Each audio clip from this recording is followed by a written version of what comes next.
no matter how many invitations protesters offered police.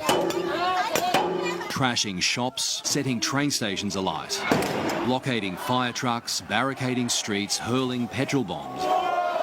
Police stayed away at first, just hours before a controversial mask ban became law. Masks were everywhere. Keep wearing the mask? Of course. Maybe. I don't know, but I will try. And we've been having our masks on this entire time, so this really shouldn't be any hassle. Here, a plainclothes police officer was beaten by a mob, and as he tried to retrieve his gun to scramble away, he was petrol bombed and set alight. There are claims he had just shot a 14-year-old boy. He fired one shot in self-defense. We were at Causeway Bay in Hong Kong's Central District. Activists smashed their way into Bank of China, pouring accelerant and running wild inside, and then scared shopkeepers who had not closed already quickly did. The Union Jack was flying, so too the Stars and Stripes, yet a Starbucks cafe was also trashed, an indication perhaps that anarchists are hitching a ride on the pro-democracy wagon.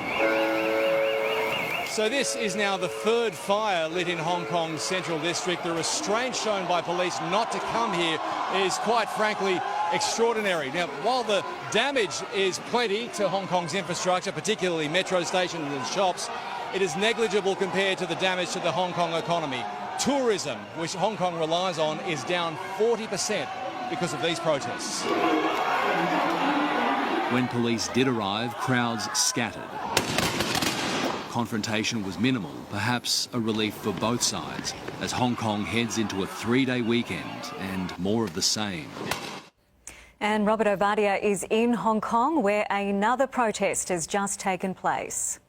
Well, you can tell that it's peaceful right now. There's just chanting and little more. But if you go on precedent, you would have to say it will get ugly tonight. It has started peacefully, every single protest we have seen for the past 4 months, but then it has turned ugly, specifically at night, and then you get what we saw last night. Given the fact that the second time police have fired a round was last night, the first time was a couple of days ago in this entire 4-month conflict, you would have to say that tempers will be frayed tonight, and this is an extremely difficult job for the Hong Kong authorities because they know that they will be playing into protesters' hands if the police go in too hard, and then the argument will be that that is influence from China.